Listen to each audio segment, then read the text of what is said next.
The rain hammered against our brownstone windows like an angry debt collector, and I sat in my kitchen at 2 in the morning, nursing my third Scotch and wondering when my wife Dana had become such a talented liar. Before we dive deeper into this story, I have one small request. Please subscribe, drop a like, comment, and hit that hype button to boost this channel so more people can discover these incredible Reddit stories. My name is Nolan Reeves, and I've spent 22 years as a financial planner in Portland, Maine. I'm good at reading numbers, patterns, and people. Right now, all three were telling me the same thing. My marriage was bankrupt. Dana's business trip had stretched into its 4th day. Her interior design company supposedly landed a big client in Boston, but her texts had gone from loving to cold to practically non-existent. The last one simply read, "Don't wait up. Big client demands.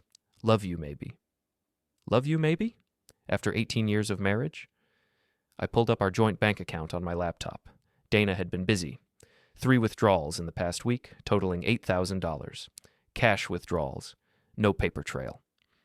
My financial planner instincts kicked into overdrive. My phone buzzed. A text from Ruthie Klein, Dana's best friend and business assistant. The message contained a photo that made me freeze. Dana and a rugged-looking man I didn't recognize sitting at a candlelit restaurant table, her hand covering his. The caption read, "New beginnings soon." The man looked like he belonged on a construction site rather than in an upscale restaurant. Broad shoulders, calloused hands visible even in the dim lighting. The kind of cocky smile that said he was used to taking what he wanted. I screenshot the photo and did a reverse image search. The restaurant was Antonio's, right here in Portland, not Boston. The timestamp showed yesterday evening. So much for the big client in Boston. I spent the next hour digging through our finances with the methodical precision that had made me successful in my career. What I found made my stomach turn. Dana had been systematically moving money from our accounts for 3 months. Small amounts at first, then larger chunks. Always cash, always untraceable. But she'd made one crucial mistake. She'd used our joint credit card to buy expensive gifts. A Rolex watch, designer clothes, even a weekend at a luxury resort. All purchases I definitely hadn't authorized, and all on dates when she claimed to be working late. The front door opened at 3:15 a.m. Dana walked in, her hair slightly messed, lipstick smudged, wearing a dress I'd never seen before. She looked surprised to find me sitting at the kitchen table. "You're up late," she said, avoiding eye contact. "Couldn't sleep. How was Boston?" "Exhausting. The client is very demanding." She moved toward the stairs. "I need a shower." "Funny thing," I said, keeping my voice casual. "Ruthie sent me a photo of you at Antonio's last night, with a friend." Dana froze halfway up the stairs. When she turned around, her expression had shifted from guilty to defiant. "We need to talk," she said. "Yes, we do." She came back down and sat across from me. The woman I'd loved for 18 years looked like a stranger. "His name is Leon Mercer," she said. "He's a contractor. We've been seeing each other for 4 months." The casual way she said it hit harder than if she'd screamed it. 4 months. While I'd been working 60-hour weeks to build our future, she'd been building a new life with someone else. "And the money?" "Leon's starting his own construction company. He needed investors." "You mean he needed our money?" "It's an investment, Nolan. He's going to pay it back with interest." I laughed, a bitter sound that echoed in our kitchen. "Dana, I've been a financial planner for over 20 years. I know a con when I see one. This guy is using you." Her face flushed with anger. "You don't know him. Leon's ambitious, exciting. He makes me feel alive again." "And I don't?" "When's the last time we did anything spontaneous? When's the last time you looked at me like I was the most important thing in your world?" The accusation stung because it held a grain of truth. We'd fallen into routines, taken each other for granted. But that didn't justify theft and betrayal. "So what happens now?" I asked. Dana's expression hardened. "I want a divorce. I want half of everything. And I want you to stop asking questions about Leon." "Or what?" She stood up, suddenly looking very sure of herself. "Or I'll make this very expensive for you. I've already talked to a lawyer." The next morning, a sleek man in an expensive suit knocked on my door. Dana stood behind him, wearing the same defiant expression from the night before. "Mr. Reeves, I'm David Carmichael, Mrs. Reeves's attorney. We need to discuss the terms of your separation." I invited them in, poured coffee, and listened while Carmichael outlined Dana's demands. Half the house, half my retirement accounts, half my business assets, and ongoing alimony. "That's quite a list," I said when he finished. "Maine is an equitable distribution state, Mr. Reeves. Your wife is entitled to her fair share." Her fair share, I repeated. Does that include the $8,000 she stole from our joint accounts to fund her boyfriend's business venture? Carmichael's confident smile faltered slightly. Dana shot me a warning look. I prefer to think of it as an investment in our future, she said. Whose future would that be? Before she could answer, I slid a folder across the table.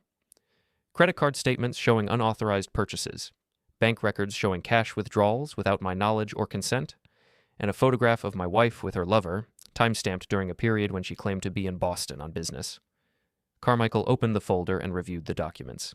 His expression grew increasingly uncomfortable. Mr. Reeves, he said finally, perhaps we should discuss a more reasonable settlement. I smiled for the first time in days. I choose divorce, David, but you should look at the numbers first. All of them.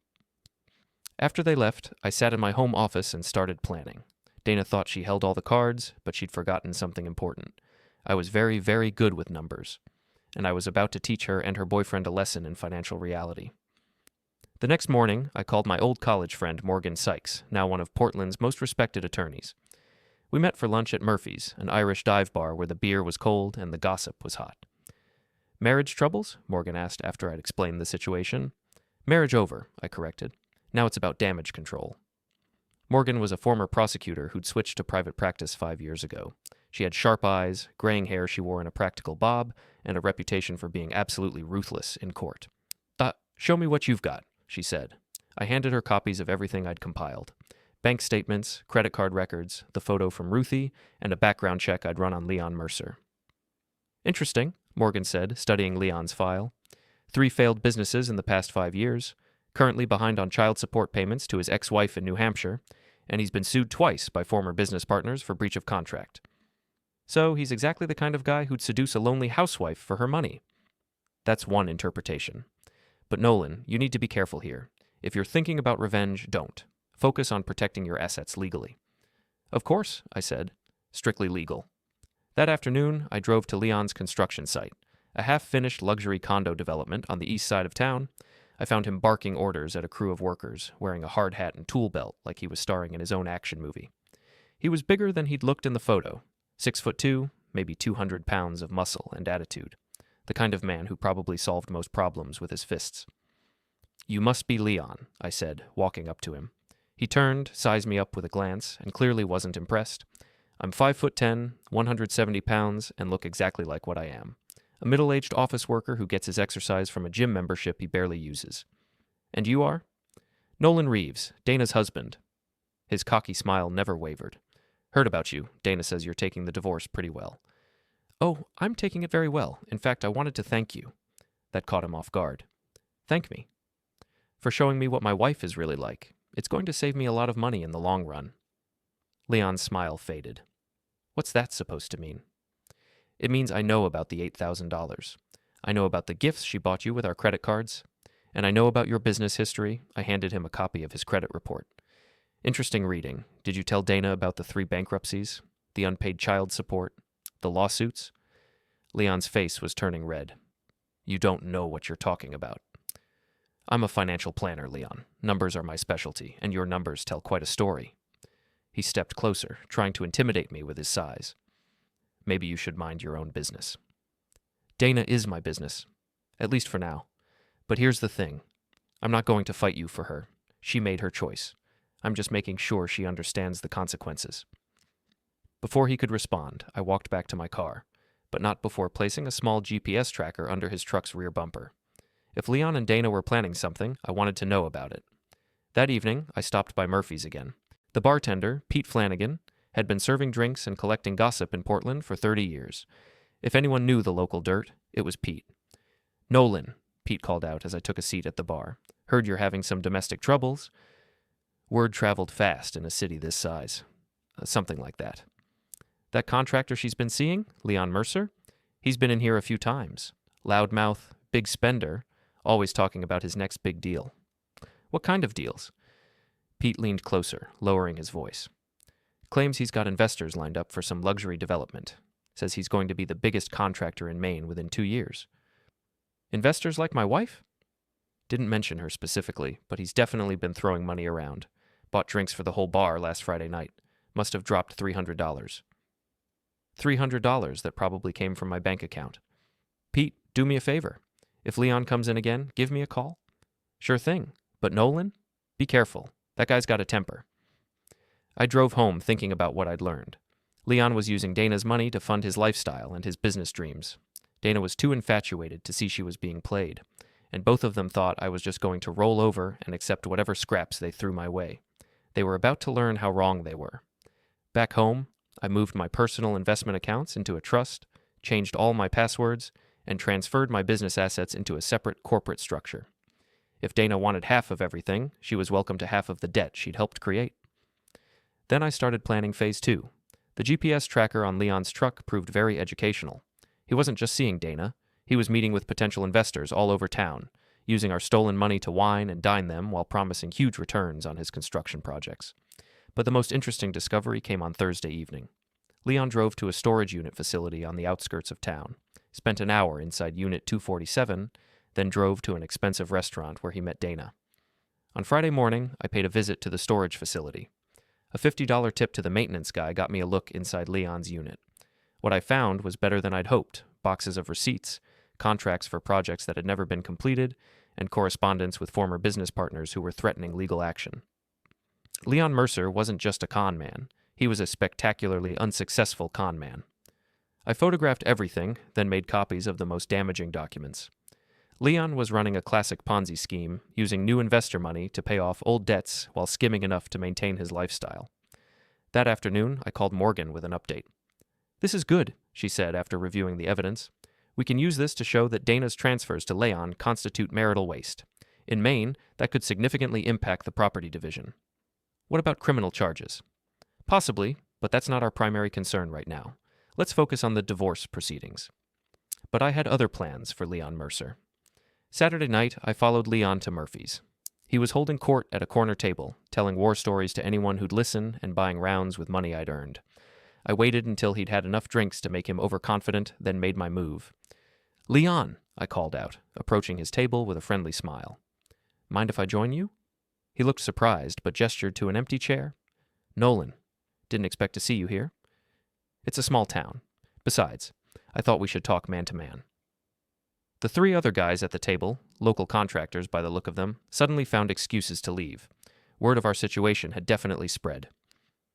"What do you want to talk about?" Leon asked. "Your business. Dana's very excited about her investment. I'd love to hear more about your plans." Leon's eyes narrowed, but the alcohol made him talkative. For the next 20 minutes, he spun an elaborate tale about luxury developments, government contracts, and guaranteed profits. It was complete fiction, but he told it with the conviction of a true believer. "Sounds impressive," I said when he finished. "What about your previous projects?" "What about them?" "Well, I did some research. Mercer Construction has been involved in quite a few lawsuits over the past 5 years." Leon's friendly demeanor evaporated. "That's just business. Sometimes clients don't pay." "Actually, the lawsuits were filed by your clients for breach of contract, shoddy workmanship, and failure to complete projects." "You don't know what you're talking about." I pulled out my phone and showed him photos of the documents from his storage unit. "I know more than you think, Leon." He lunged across the table, grabbing for my phone. I pulled it back just in time, and Leon lost his balance, knocking over his beer and crashing into an empty chair. The entire bar went silent. Pete looked ready to call the cops. "Easy there, Leon," I said calmly. "No need to get violent. I'm just trying to understand my wife's investment." Leon struggled to his feet, his face red with embarrassment and anger. "Stay out of my business, Reeves. Your business is my business when you're spending my money." He stormed out of the bar, leaving me with a room full of witnesses who'd just seen him lose his temper over some simple questions about his work history. I finished my beer and drove home, satisfied with the evening's work. Leon was starting to crack under pressure, and I'd planted seeds of doubt about his credibility with the local contractor community. But I was just getting started. Sunday morning, Dana confronted me in the kitchen. She was furious. "What the hell do you think you're doing?" she demanded. "Having breakfast. Want some coffee?" "You know what I mean. Leon told me about last night." "Oh, that. We had a nice chat about his business. Very educational." "You're trying to sabotage him?" "I'm trying to protect my financial interests. There's a difference." Dana slammed her hand on the counter. "Stop it, Nolan. Just stop. Sign the divorce papers and let us get on with our lives." "I'll sign the papers when the asset division is fair and accurate. That means accounting for the money you stole." I didn't steal anything. That money was mine too. The money you used to buy your boyfriend expensive gifts? The money you gave him without my knowledge or consent? That's called marital waste, Dana. Look it up. For the first time since this whole mess started, Dana looked genuinely worried. What do you want? She asked. I want the truth. About Leon, about the money, about what you're really planning. I told you the truth. We're in love. We want to start a new life together. With my money. With our money. Money I helped earn by managing our household for 18 years. She had a point, but not the one she thought she was making. You're right, I said. You did help earn that money, which is why you're entitled to half of what we built together. But Leon isn't entitled to any of it. Dana stared at me for a long moment, then turned and walked away. But I caught her muttering under her breath. We'll see about that. That evening, I got a call from Morgan. Nolan, I just got a very interesting phone call from David Carmichael. Apparently, Dana wants to expedite the divorce proceedings. She's willing to accept a much smaller settlement in exchange for a quick resolution. How much smaller?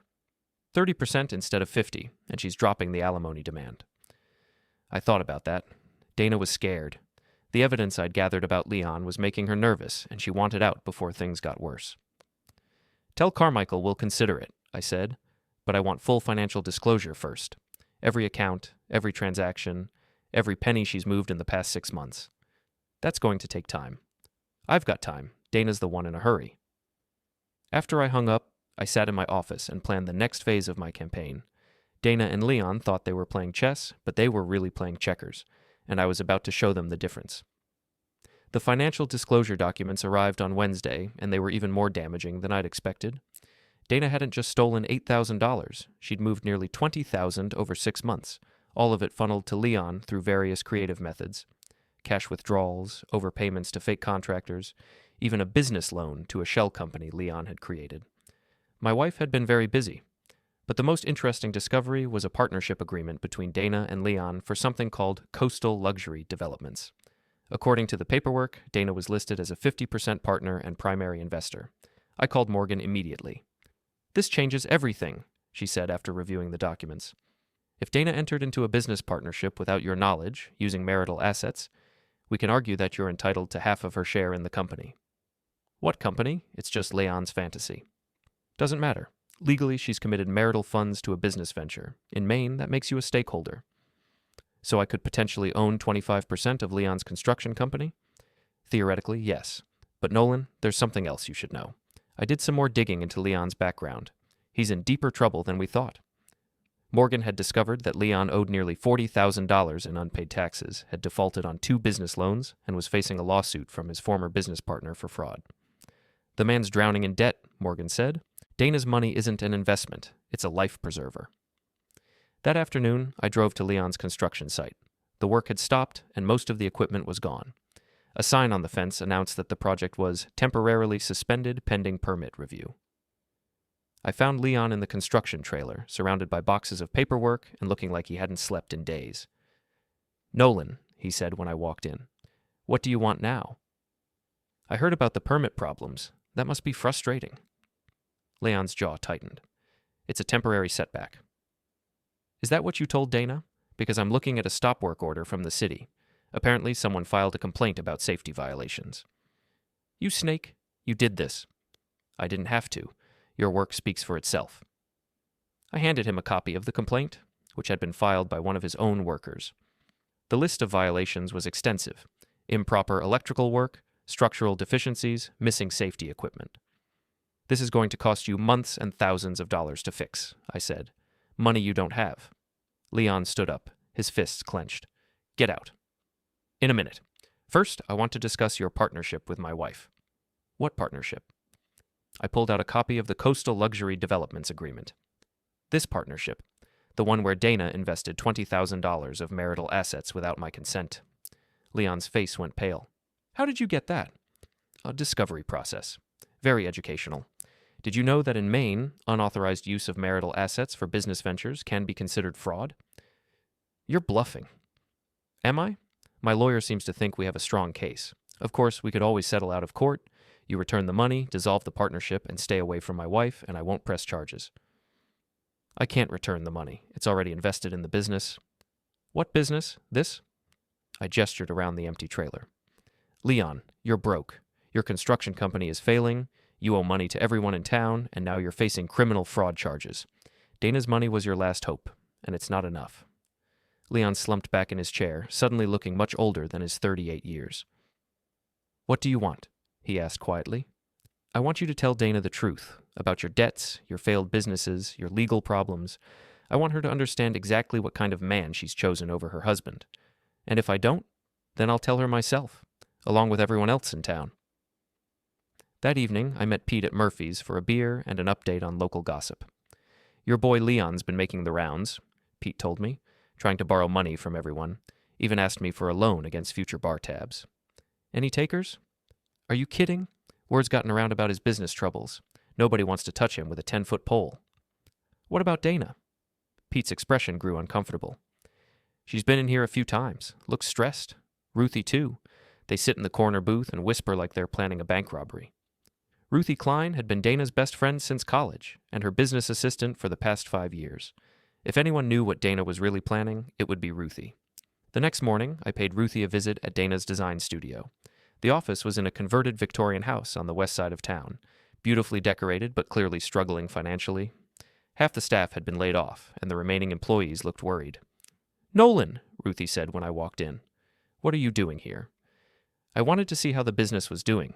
Dana's been so busy with her new ventures. See, Ruthie was a small, nervous woman who'd always been jealous of Dana's success and marriage.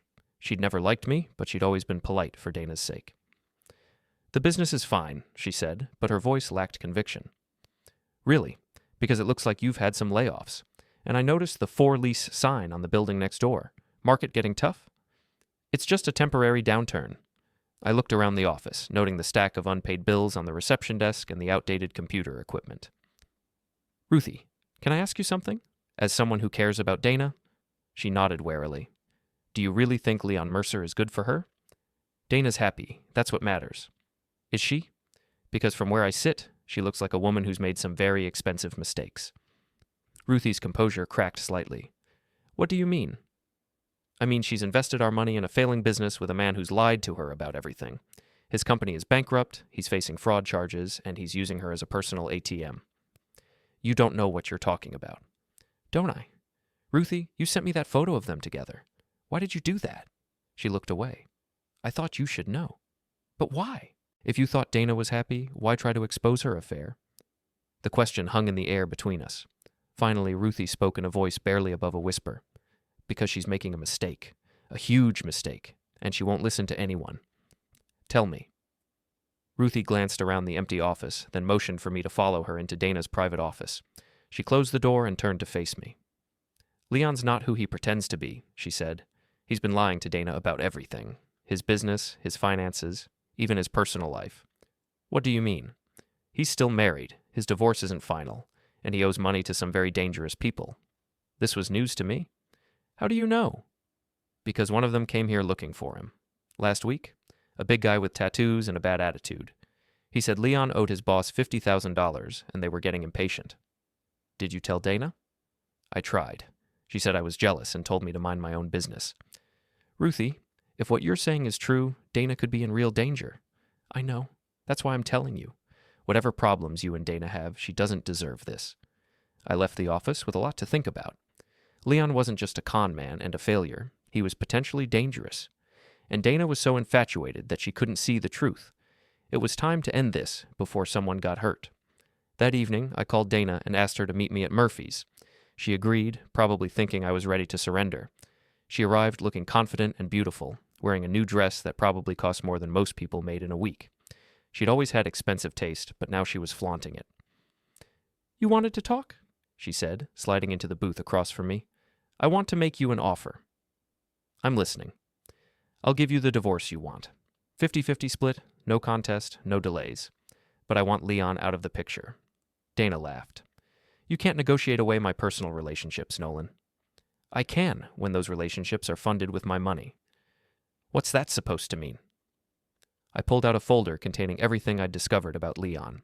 His debts, his failed businesses, his legal problems, and most importantly, the information about his dangerous creditors. "It means your boyfriend has been lying to you about everything." Dana opened the folder and started reading. I watched her expression change from confidence to confusion to growing alarm. "This can't be right," she said finally. "It's all documented. Leon Mercer is broke, Dana. Worse than broke. He owes money to people who don't accept late payments." "You're lying." "Ask him yourself. Ask him about the $50,000 he owes to loan sharks. Ask him about his wife in New Hampshire. Ask him why his construction company is being investigated for fraud." Dana's hands were shaking as she closed the folder. "Even if this is true, it doesn't change how I feel about him." "It should change how you feel about risking your life for him." "My life?"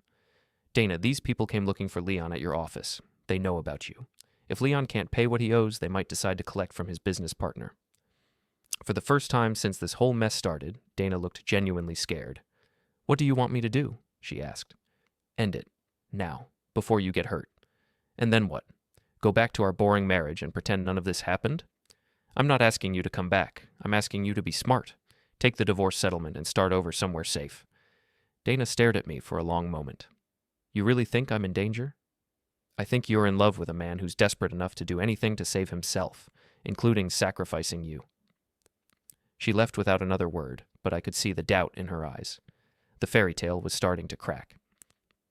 The next morning, Leon showed up at my house. He looked like he hadn't slept in days, and there was a wild desperation in his eyes that made me glad I'd installed a security system. "You snake," he said when I opened the door. "You turned her against me." "I told her the truth. There's a difference." "She wants out of the partnership. She wants her money back. Smart woman."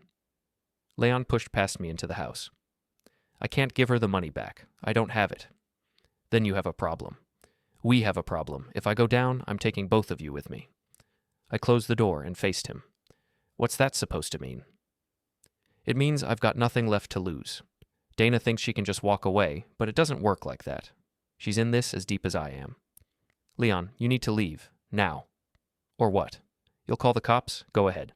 I'll tell them all about Dana's money laundering operation." "Money laundering?" Leon smiled, but there was no humor in it. "You didn't know? Your wife's been helping me hide money from my creditors. Moving cash through fake accounts, creating phony invoices, the whole 9 yards. She's not just an investor, she's an accomplice." The room seemed to spin around me. Dana hadn't just been stupid. She'd been criminal. "You're lying." "Am I?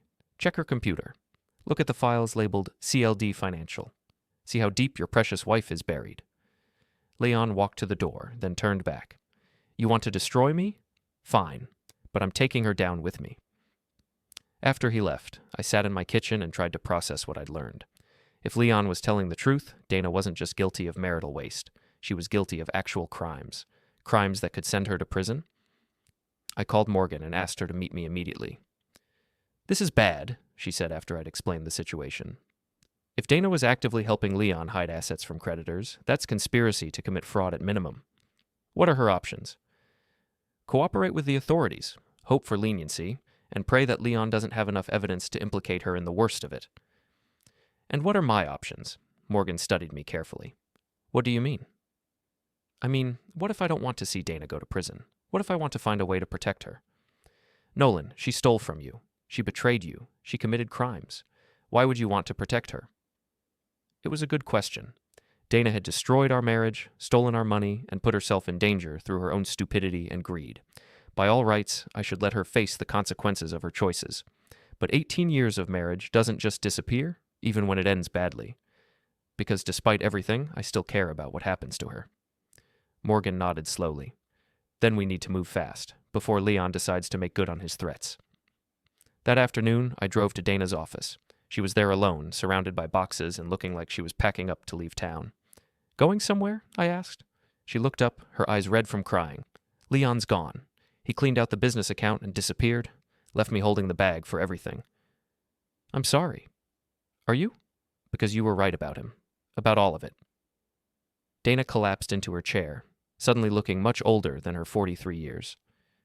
"Nolan, I think I'm in serious trouble." "I know. Leon told me about the money laundering." Her face went white. "He what?"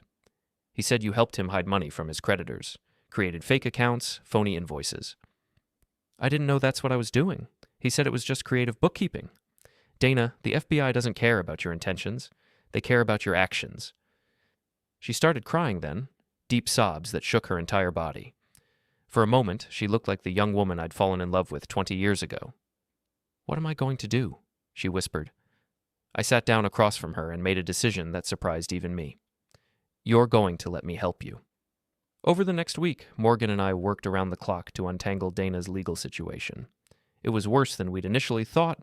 Leon had used Dana's design business as a front for an elaborate money laundering scheme, moving hundreds of thousands of dollars through fake contracts and shell companies. But we also discovered something Leon hadn't counted on.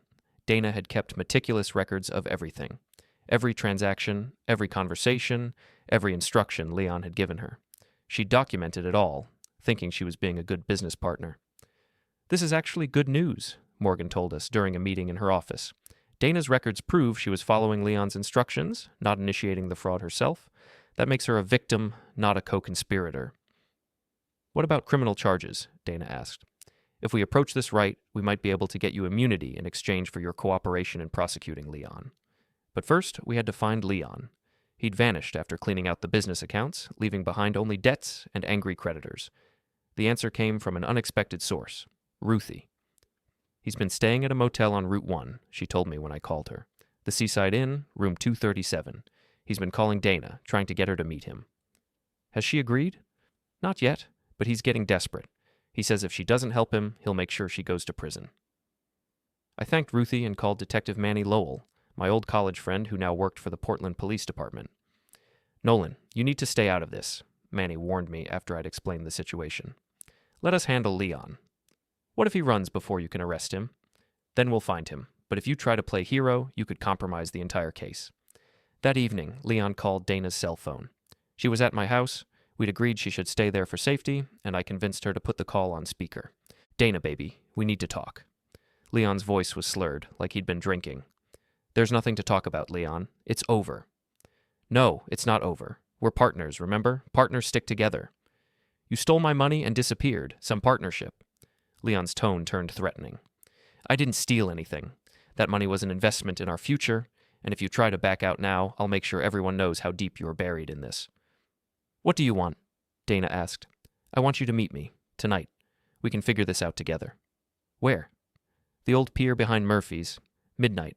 Come alone." After he hung up, Dana looked at me with frightened eyes. "I have to go, don't I?" "No, you don't. We call Manny and let the police handle it." "What if Leon runs? What if we never get the chance to clear my name?" It was a valid concern. Leon was desperate and unpredictable. If he disappeared for good, Dana might never be able to prove her innocence. "There's another option," I said slowly. "What?" "You go to the meeting, but you don't go alone." At 11:30 that night, Dana walked onto the pier behind Murphy's. She was wearing a wire provided by Detective Lowell, and I was hidden in the shadows with Manny and 2 other officers. Leon was already there, pacing nervously and drinking from a bottle of whiskey. He looked like a man who'd reached the end of his rope. "You came," he said when he saw Dana.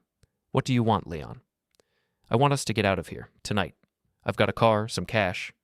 We can start over somewhere else." "With what money? You stole everything." "I didn't steal it. I invested it. There's a difference." "In what?" "Your fantasies." Leon's expression darkened. "You think this is a game? You think you can just walk away from this?" "I'm not the one who committed fraud, Leon." "Yes, you are. You signed the papers, you moved the money, you're as guilty as I am." "I was following your instructions. I didn't know what you were really doing." Leon laughed bitterly. "You think anyone's going to believe that? You're a smart woman, Dana. You knew exactly what was happening." "No, I didn't." "Then you're stupider than I thought." That's when Leon made his mistake. Angry and drunk, he started confessing everything: the fake contracts, the shell companies, the money laundering scheme. He detailed exactly how he'd manipulated Dana, used her business as a front, and planned to disappear with the money. "You were never anything more than a mark," he told her. "A lonely housewife with access to money and no brains to protect herself." Dana's face crumpled, but she kept him talking. "What about us? What about love?" "Love?" Leon took another drink. "Lady, I wouldn't have looked at you twice if you weren't married to a financial planner. You were just a means to an end." That's when Detective Lowell gave the signal. Police officers emerged from the shadows, surrounding Leon before he could react. "Leon Mercer, you're under arrest for fraud, money laundering, and conspiracy." Leon looked around wildly, finally focusing on me as I stepped out of the shadows. "You snake," he snarled. You set me up. No, Leon. You set yourself up. I just gave you enough rope. As they led Leon away in handcuffs, he turned back to Dana one last time. This isn't over, he shouted. I'll make sure you pay for this. But it was over. Leon's confession, combined with Dana's records, gave the prosecutors everything they needed. In exchange for her cooperation, Dana received immunity from prosecution. 2 months later, our divorce was finalized. Dana got her settlement, smaller than she'd originally demanded, but fair given the circumstances. She used the money to pay off Leon's debts and start over in a new city. Leon was sentenced to 5 years in federal prison. His creditors got nothing, but at least they stopped looking for Dana. As for me, I learned something important about revenge. The best kind doesn't require you to destroy your enemy. Sometimes all you have to do is give them enough rope to hang themselves. On the day the divorce became final, I sat in Murphy's having a beer with Pete. So what's next for you? Pete asked. I'm thinking about early retirement. Maybe travel a bit. Any regrets? I thought about that. Dana had betrayed me, stolen from me, and nearly destroyed everything we'd built together. But she'd also been the victim of a predator who'd exploited her loneliness and discontent. No regrets, I said finally. Just lessons learned. Pete nodded and poured another beer. To lessons learned. To lessons learned. As I sat there, I reflected on how the whole situation had played out. Dana had wanted excitement and ended up with terror. Leon had wanted easy money and ended up in prison, and I had wanted revenge, but settled for justice. In the end, that turned out to be enough. The next morning, I started planning my new life. I had my freedom, my self-respect, and enough money to live comfortably. Dana and Leon had each other's betrayal to remember. I'd say I got the better deal. 6 months later, I was sitting on a beach in Florida, reading a book and enjoying my retirement, when my phone rang. It was Morgan. Nolan, you might want to know, Leon just got out on early parole. Good behavior? Overcrowding, but there's more. He's been asking questions about Dana's whereabouts. I closed my book and sat up. What kind of questions? The kind that suggest he's not ready to let this go. Where is Dana now? Seattle. She started a new design business under her maiden name. Does Leon know that? Not yet, but he's resourceful. I thought about Dana, trying to rebuild her life 3,000 miles away, probably looking over her shoulder every day. She'd paid a heavy price for her mistakes, but Leon clearly didn't think it was enough. Morgan, do me a favor. Send Dana's contact information to Detective Lowell. Tell him Leon might be planning something stupid. Will do, but Nolan, this isn't your problem anymore. She was right. Dana had made her choices, and I'd made mine. We were divorced, living separate lives, and I owed her nothing. But 18 years of marriage creates bonds that don't disappear just because lawyers file papers. Despite everything that had happened, I still cared about Dana's safety. That evening, I called Dana's number in Seattle. Nolan? She sounded surprised to hear from me. Hi, Dana. How are you doing? I'm okay, getting by. Why are you calling? Leon got out of prison. Morgan thinks he might try to contact you. There was a long silence on the other end of the line. Dana, are you there?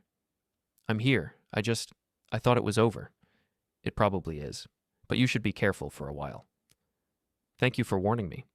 Take care of yourself, Dana. Nolan? I know I never said this properly, but I'm sorry. For all of it. I know, me too. After I hung up, I sat on my balcony and watched the sunset over the Gulf of Mexico. My old life was truly over now, but my new one was just beginning, and for the first time in years, I was genuinely happy. 2 weeks later, Leon was arrested in Seattle for violating his parole by crossing state lines.